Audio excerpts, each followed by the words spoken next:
അസ്സലാമു അലൈക്കും വറഹ്മത്തുള്ളാഹി വബറകാതുഹു. വിശുദ്ധ റമദാനിൻ്റെ പുണ്യ ദിനരാത്രങ്ങളിലൂടെ നമ്മൾ കടന്നു പോയിക്കൊണ്ടിരിക്കുകയാണല്ലോ. ഏറെ പവിത്രമായ ശ്രേഷ്ഠകരമായ അവസാനത്തെ 10 നമ്മിലേക്ക് കടന്നു വന്നുകൊണ്ടിരിക്കുകയാണ്.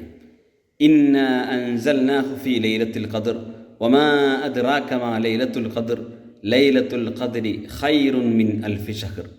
അല്ലാഹു സുബ്ഹാനഹു വ തആല പ്രവാചകൻ സല്ലല്ലാഹു അലൈഹി വസല്ലമക്ക് അവതരിപ്പിച്ചു കൊടുത്ത അള്ളാഹുവിൻ്റെ കലാമായ പ്രവാചകൻ സല്ലല്ലാഹു അലൈഹി വസല്ലമിൻ്റെ മുഅ്ജിസത്തായിട്ടുള്ള വിശുദ്ധ ഖുർആനിൽ ലൈലത്തുൽ ഖദ്റിനെക്കുറിച്ച് വളരെ കൃത്യമായി ഉണർത്തുന്നുണ്ട്. ആ വിശുദ്ധ രാവിലാണ് അള്ളാഹുവിൻ്റെ കലാം അവതരിക്കപ്പെട്ടത്. അത് 1000 മാസങ്ങളെക്കാൾ പവിത്രമാണ്. അതുകൊണ്ട് തന്നെ അവസാന 10ൻ്റെ ഓരോ നിമിഷവും വളരെ പ്രധാനപ്പെട്ടതാണ്, കനപ്പെട്ടതാണ്. പ്രവാചകൻ സല്ലല്ലാഹു അലൈഹി വസല്ലം ഒരു ഹദീസിലൂടെ വളരെ കൃത്യമായി നമ്മെ പഠിപ്പിച്ചു. മൻ യഖും ലൈലത്തുൽ ഖദ്രി ഈമാനൻ വഹ്തിസാബൻ ഓഫിറ ലഹു മാ തഖദ്ദമ മിൻ ദൻബിഹി.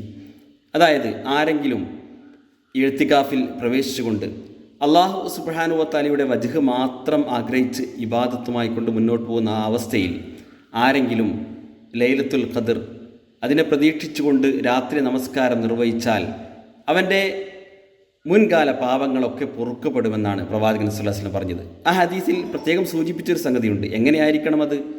ഈമാനൻ വഹ്തിസാബൻ, ഈമാനോടുകൂടി, അതായത് വിശ്വാസത്തോടു കൂടിയും ഇഹ്തിസാബ് പ്രതിഫലേച്ഛയോടുകൂടിയും നിർവഹിക്കണം.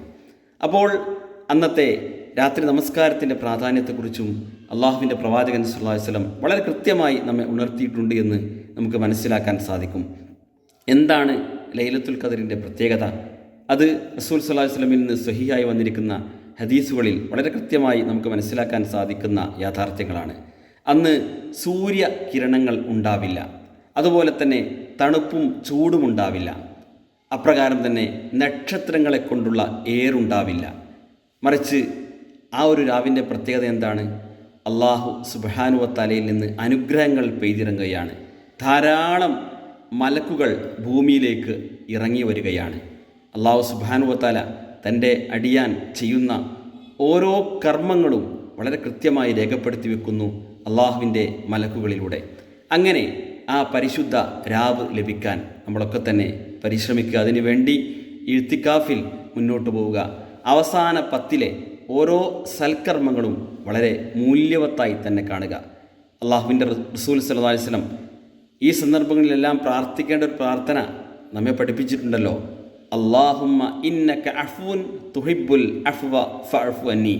ആ ദിക്റുമായി കൊണ്ട് അള്ളാഹുവിലേക്ക് നമ്മൾ കൂടുതൽ അടുക്കുകയും ചെയ്യുക. നമ്മുടെ എല്ലാ പാപങ്ങളും പുറത്തു തരുന്നവനാണ് നമ്മെ സൃഷ്ടിച്ചുകൊണ്ട് പരിപാലിക്കുന്ന, നമുക്ക് കുടിക്കാനുള്ള വെള്ളവും ശ്വസിക്കാനുള്ള വായുവും സർവ്വ സംവിധാനങ്ങളുമേകിയ നമ്മുടെ റബ്ബ്. അവൻ ഏറെ കാരുണ്യവാനാണ്. റബ്ബിൻ്റെ കാരുണ്യം പ്രതീക്ഷിച്ചുകൊണ്ട് റബ്ബിൽ തവക്കുലാക്കിക്കൊണ്ട് അവസാന 10ലെ എല്ലാ നന്മയും സ്വായത്തമാക്കാൻ പരിശ്രമിച്ചുകൊണ്ട് നമുക്ക് ഗമിക്കാം. അല്ലാഹു സുബ്ഹാനഹു വ തആല അതിന് നമുക്കെല്ലാം തന്നെ തൗഫീഖ് പ്രദാനം ചെയ്യുമാറാകട്ടെ. വാഖിറു ദഅ്വാനാ അനിൽ ഹംദുലില്ലാഹി റബ്ബിൽ ആലമീൻ. അസ്സലാമു അലൈക്കും വറഹ്മത്തുള്ളാഹി വബറകാതുഹു.